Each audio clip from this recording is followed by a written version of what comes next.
గుంతకల్లు రైల్వేలో పనిచేస్తున్నటువంటి సిఐ సతీష్ మరి అనుమానాస్పదంగా మృతి చెందారు. కాబడ్డారని ఒకరు, మరోవైపు చేసుకోవడానికి ఇంకొకరు చేస్తున్నటువంటి నేపథ్యంలో ప్రస్తుతం మనతో కొంతమంది కుటుంబ సభ్యులు ఉన్నారు. చెప్పండమ్మా, ఏమవుతాడు మీకు సతీష్? అల్లుడయ్యా, బిడ్డనిచ్చిన. ఎలా ఉండేవాడమ్మా? చాలా మంచి వ్యక్తి. ఒకరికి ఆగం కలిపేవాడు కాదు, ఒకరు జోలిపోయేవాడు కాదు.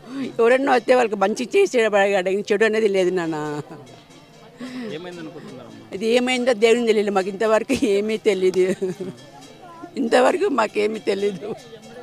ఏమి చేసినారో మాకు తెలియదు దాని గురించి. ఇంత మించింది ఏమీ లేదు. నలుడైతే దేవుడే, మంచి వ్యక్తి, కొడుకు కంటే ఇంకా మంచిది.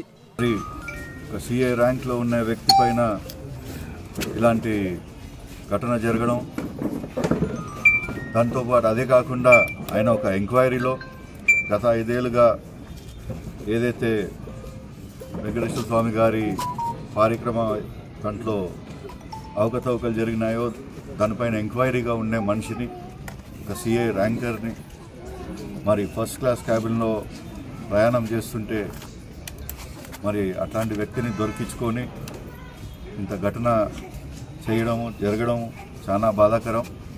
దీనిపైన కంపల్సరీ గవర్నమెంట్ తరఫు నుంచి ఎంక్వైరీలు, కమిషన్లు పెట్టియాలా. అదే కాకుండా మీరందరూ ఇది మోడస్ ఆపరెండి ఒకటి చూస్తుంటే, ఆ కాలంలో పరిటాల రవి గారిని ఎలా అయితే హతమార్చిన తర్వాత ఆ కేసులో ఎంతమంది అయితే ఉన్నారో ఒక్కొక్కరు మాయమైకుంటూ వచ్చారు. మరి ఇది కూడా సేమ్ అలాంటి ఘటన మాదిరి అనిపిస్తుంది. ఇంత అభివృద్ధిలోకి వచ్చిన తర్వాత కూడా మనం ఇలాంటివి వినాల్సి వస్తుందంటే చాలా బాధాకరం. ఎంక్వైరీ చేయడానికి పోలీసులు ఉన్నారు.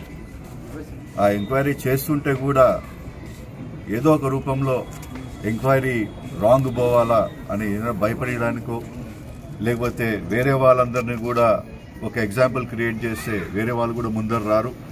దీంట్లో ఎంక్వైరీ మొత్తానికి కొలాప్స్ కావాలని చెప్పి ఒక ఆలోచనతో ఏదైతే చేశారో చాలా బాధాకరంగా ఉంది.